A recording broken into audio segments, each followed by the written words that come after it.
안녕하세요. 하나님의 은혜와 평강이 당신의 삶에 가득하기를 기도합니다. 오늘의 이야기가 당신의 마음에 깊은 울림을 준다면 이 은혜를 주변 사람들과 함께 나누어 주십시오.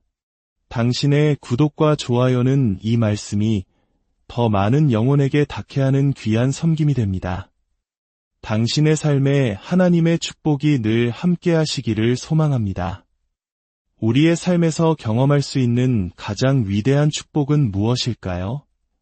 이 세상에서 상상할 수 있는 최고의 것은 무엇일까요? 반대로 가장 끔찍하고 상상조차 하기 싫은 비극은 무엇일까요? 만약 하나님을 너무나 사랑하고 멸망해가는 죄인들을 너무나 사랑한 나머지 그들을 위해 기꺼이 자신이 저주를 받아 영원한 지옥에 갈 수 있다고 상상하는 사람이 있다면 어떨까요? 사도 바울은 로마서 9장 3절에서 바로 그런 마음을 고백했습니다. 그는 자신의 동족 이스라엘을 위해 자신이 그리스도에게서 끊어져 저주를 받을지라도 원하는 심정이라고 말했습니다. 그리스도에게서 끊어지는 것, 이것이 바로 바울이 상상할 수 있는 최악의 상태였습니다. 이 세상, 아니 온 우주에서 가장 좋은 것은 바로 그리스도와 연합하는 것, 그리스도 안에 거하며 그분과의 연합을 누리는 것입니다. 이 진리를 온전히 깨닫게 될 때 우리의 경험 속에서도 신학적인 이해 속에서도 이보다 더 위대한 것은 존재하지 않습니다. 오늘 우리는 요한복음 15장 1절부터 11절의 말씀을 통해 그리스도와의 연합이라는 신비로운 진리를 탐험하고자 합니다. 이 말씀은 수많은 사람들에게 단순한 교리였던 그리스도와의 연합을 살아있는 실제적인 경험으로 바꾸어 놓은 통로가 되어 왔습니다. 특히 19세기 중국 내지 선교회의 창시자였던 허드슨 테일러의 삶은 이 말씀의 능력을 극적으로 보여줍니다. 그는 37세 되던 해에 이 말씀의 실체가 그의 삶 속에서 폭발하는 경험을 했고 그 이후로 완전히 다른 사람이 되었습니다. 그의 아들 프레드릭 테일러는 훗날 아버지를 이렇게 회상했습니다. 아버지는 엄청난 부담을 지고 있었음에도 불구하고 늘 절대적으로 평온하고 흔들림이 없으셨다.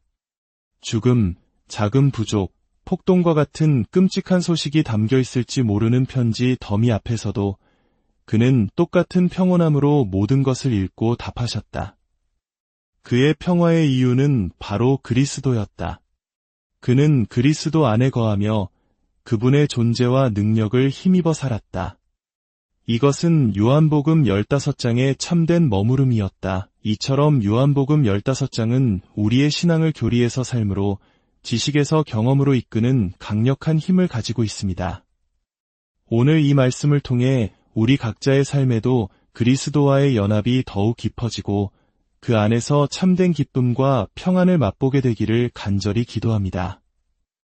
이제 요한복음 15장 1절에서 11절 말씀을 함께 살펴보겠습니다. 나는 참 포도나무여 내 아버지는 농부라. 물은 내게 붙어 있어 열매를 맺지 아니하는 가지는 아버지께서 그것을 제거해 버리시고 무릇 열매를 맺는 가지는 더 열매를 맺게 하려 하여 그것을 깨끗하게 하시느니라. 너희는 내가 일러준 말로 이미 깨끗하여졌으니 내 안에 거하라 나도 너희 안에 거하리라. 가지가 포도나무에 붙어 있지 아니하면 스스로 열매를 맺을 수 없음같이 너희도 내 안에 있지 아니하면 그러하리라. 나는 포도나무여 너희는 가지라. 그가 내 안에 내가 그 안에 거하면 사람이 열매를 많이 맺나니 나를 떠나서는 너희가 아무것도 할 수 없음이라. 사람이 내 안에 거하지 아니하면 가지처럼 밖에 버려져 마르나니 사람들이 그것을 모아다가 불에 던져 사르느니라. 너희가 내 안에 거하고 내 말이 너희 안에 거하면 무엇이든지 원하는 대로 구하라 그리하면 이루리라. 너희가 열매를 많이 맺으면 내 아버지께서 영광을 받으실 것이요 너희는 내 제자가 되리라. 아버지께서 나를 사랑하신 것 같이 나도 너희를 사랑하였으니 나의 사랑 안에 거하라. 내가 아버지의 계명을 지켜 그의 사랑 안에 거하는 것 같이 너희도 내 계명을 지키면 내 사랑 안에 거하리라. 내가 이것을 너희에게 이름은 내 기쁨이 너희 안에 있어 너희 기쁨을 충만하게 하려 함이라. 예수님은 이 말씀을 하시기 직전 요한복음 14장 31절에서 나는 아버지가 명하신 대로 행한다고 말씀하셨습니다. 예수님의 모든 사역, 특히 우리를 구원하시는 십자가의 사역 전체가 아버지 하나님의 주권적인 계획과 명령 아래 있음을 선포하신 것입니다. 아버지 하나님은 이 모든 구원의 역사를 주관하시는 분입니다. 예수님은 생명의 빵, 생명의 물, 생명의 문이 되시고 이제 생명을 공급하는 포도나무가 되십니다. 그리고 아버지 하나님은 이 모든 일이 계획대로 정확하게 이루어지도록 모든 것을 돌보시는 농부이십니다. 그래서 15장 1절은 이렇게 시작합니다. 나는 참 포도나무요 내 아버지는 농부라. 예수님은 왜 자신을 포도나무로 우리를 가지로 비유하시면서 농부이신 아버지를 먼저 소개하셨을까요? 그냥 나는 포도나무요 너희는 가지다 라고 5절부터 시작하면 더 간단하지 않았을까요? 왜 굳이 연합관계 밖에 계신 것처럼 보이는 농부를 등장시키셨을까요? 그 이유는 바로 2절에 있습니다. 농부이신 아버지가 하시는 두 가지 중요한 일이 있기 때문입니다. 예수님은 우리가 그 두 가지 일을 함으로써 포도나무에 붙어 열매 맺는 삶을 더 잘 살아갈 수 있기를 원하셨습니다. 농부가 하는 두 가지 일은 무엇일까요? 첫째, 열매를 맺지 못하는 가지를 제거해버리는 것입니다. 둘째, 열매를 맺는 가지를 더 많은 열매를 맺도록 깨끗하게 하시는 것입니다. 즉, 생명 없는 가지는 잘라내시고 살아있는 가지는 가꾸시는 것입니다. 이것은 파괴와 훈련, 심판과 연단이라고 말할 수 있습니다. 먼저 첫 번째 일, 열매 없는 가지를 제거하시는 것에 대해 살펴봅시다. 6절은 이 일이 무엇을 의미하는지 더 끔찍하게 묘사합니다. 사람이 내 안에 거하지 아니하면 가지처럼 밖에 버려져 마르나니 사람들이 그것을 모아다가 불에 던져 사르느니라. 이것은 바로 심판과 파멸을 의미합니다. 여기서 아주 중요한 질문이 생깁니다. 그렇다면 예수님 안에 연합하여 영원한 생명을 얻은 제자, 즉 참된 그리스도인이 구원을 잃고 불에 던져져 멸망할 수도 있다는 뜻일까요? 결론부터 말씀드리면 그렇지 않습니다. 요한복음 전체를 통해 예수님은 하나님께서 택하신 백성은 결코 잃어버리지 않으신다는 사실을 수없이 강조하셨습니다. 요한복음 6장 39절은 성경에서 가장 강력한 약속 중 하나입니다.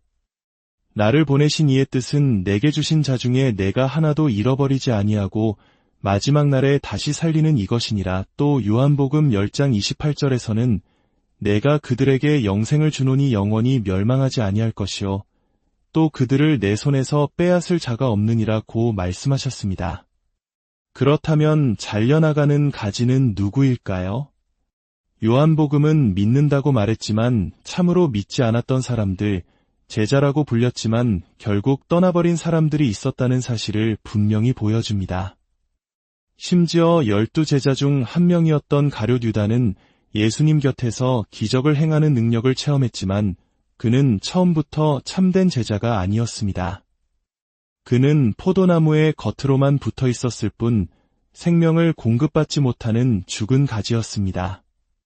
따라서 아버지가 잘라내시는 가지는 처음부터 참된 생명이 없었던 이름뿐인 신자, 무늬만 제자였던 사람들을 가리킵니다. 하나님은 당신의 포도원을 신실하게 가꾸시며 참된 생명이 없는 거짓된 가지들을 결국 드러내시고 제거하십니다. 그러므로 교회 안에 배교자가 생기고 거짓 신자들이 나타나더라도 두려워하지 마십시오. 농부이신 아버지가 모든 것을 주관하고 계십니다. 이제 농부의 두 번째 일, 열매 맺는 가지를 깨끗하게 하시는 것, 즉 가지치기에 대해 살펴봅시다. 히브리서 12장 6절은 이 가지치기가 무엇인지 잘 설명해 줍니다. 주께서 그 사랑하시는 자를 징계하시고 그가 받아들이시는 아들마다 채찍질하심이라. 이 징계, 이 가지치기는 고통스럽습니다.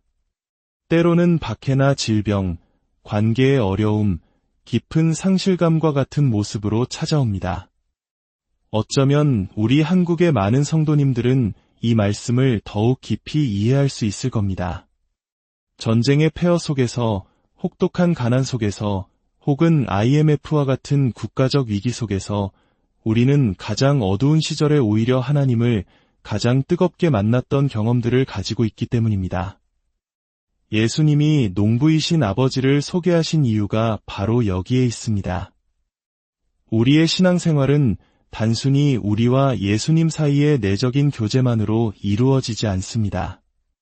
우리 삶의 외부에서 일어나는 모든 일, 즉 우리의 환경, 만남, 고난, 심지어는 이 설교를 듣고 있는 이 순간까지도 농부이신 아버지께서 우리의 믿음을 더욱 깊게 하고 더 많은 열매를 맺게 하기 위해 사용하시는 도구라는 것입니다.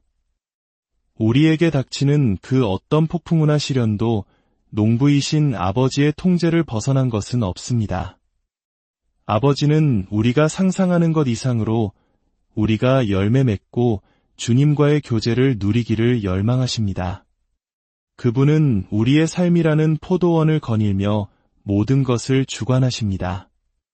우리의 내면에서 그리스도께서 생명을 공급하시고 우리의 외부에서 아버지께서 모든 환경을 통해 우리를 빚어가십니다. 이 두 가지 사실을 믿을 때 우리는 세상이 줄 수 없는 깊은 확신과 평안을 누리게 됩니다. 그런데 예수님은 내 안에 거하라는 명령을 하시기 전에 3절에서 아주 이상하고도 중요한 말씀을 먼저 하십니다.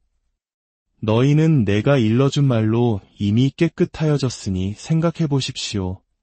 2절 마지막에서는 열매를 더 맺게 하려고 깨끗하게 하신다고 말씀하셨는데 바로 다음 절에서 너희는 이미 깨끗하다고 선언하십니다. 아직 가지치기를 당해야 하는데 어떻게 이미 깨끗할 수 있을까요? 이것은 기독교 신앙의 가장 핵심적인 진리를 담고 있습니다. 헬라어 원문을 보면 이 관계가 더 명확해집니다. 깨끗하게 하다라는 단어와 깨끗하다라는 단어는 같은 어원에서 나온 말장난과도 같습니다. 예수님은 의도적으로 이 두 단어를 함께 사용하신 것입니다. 이것은 당신이 이미 누구인지를 기억하고 그 모습대로 살아가십시오라는 원리입니다. 우리는 우리의 노력이나 행위로 깨끗해지는 것이 아닙니다. 우리는 예수님이 우리에게 하신 말씀, 즉 복음을 믿음으로 받아들일 때 그 즉시 하나님 앞에서 이미 완전하고 깨끗한 존재로 인정받습니다. 우리의 죄는 용서받았고 우리는 하나님의 자녀가 되었습니다. 심판은 지나갔고 죽음에서 생명으로 옮겨졌습니다. 이것이 복음의 본질입니다. 그렇다면 왜 또다시 가지치기, 즉 고난과 훈련의 과정이 필요할까요?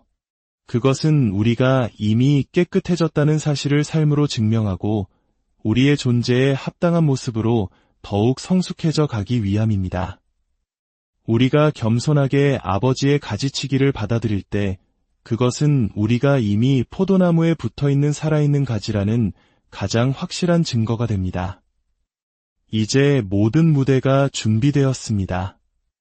우리는 농부이신 아버지가 누구시며 무슨 일을 하시는지, 그리고 우리가 그리스도의 말씀으로 이미 깨끗해진 존재라는 사실을 알게 되었습니다. 위대한 진리 위에서 예수님은 우리에게 명령하십니다. 내 안에 거하라. 거한다는 것은 무엇을 의미할까요? 11절이 그 답을 줍니다. 내가 이것을 너희에게 이름은 내 기쁨이 너희 안에 있어 너희 기쁨을 충만하게 하려 함이라. 거한다는 것은 바로 예수님의 기쁨이 나의 기쁨이 되는 경험입니다. 이것은 단순히 행복해져라는 말과는 차원이 다릅니다. 하나님의 아들이신 예수 그리스도께서 영원 전부터 아버지 안에서 누리셨던 그 무한하고 완전한 기쁨이 성령님을 통해 우리 안에 들어와 우리의 기쁨이 되는 신비로운 연합을 의미합니다.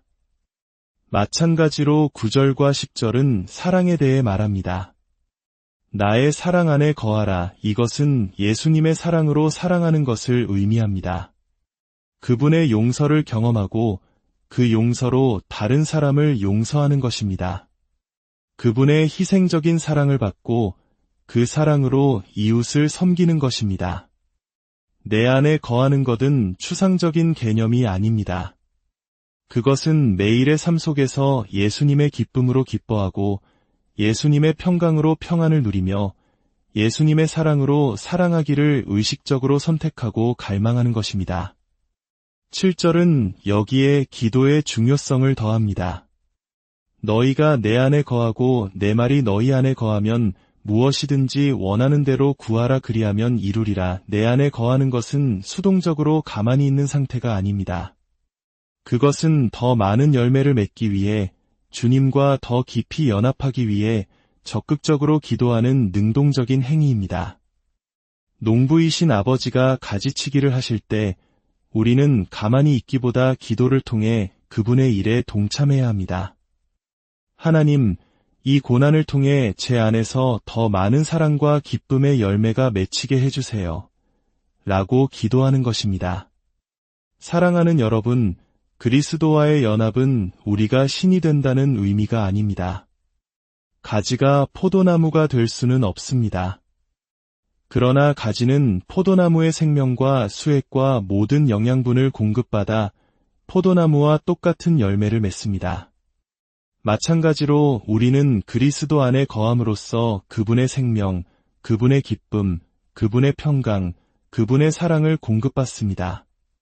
그분의 신성한 성품에 참여하게 되는 것입니다. 그러므로 저는 여러분에게 권면합니다. 그리스도 안에 거하십시오. 그분의 기쁨을 당신의 기쁨으로 누리고 그분의 평강을 당신의 평강으로 누리며 그분의 사랑을 당신의 사랑으로 누리십시오. 그리고 기도하십시오. 농부이신 아버지께서 어떤 대가를 치르더라도 우리를 하나님의 모든 충만하심으로 채워주시도록 간절히 구하십시오. 아버지 하나님, 이 말씀을 듣는 모든 이들에게 성령의 능력을 부어 주시옵소서.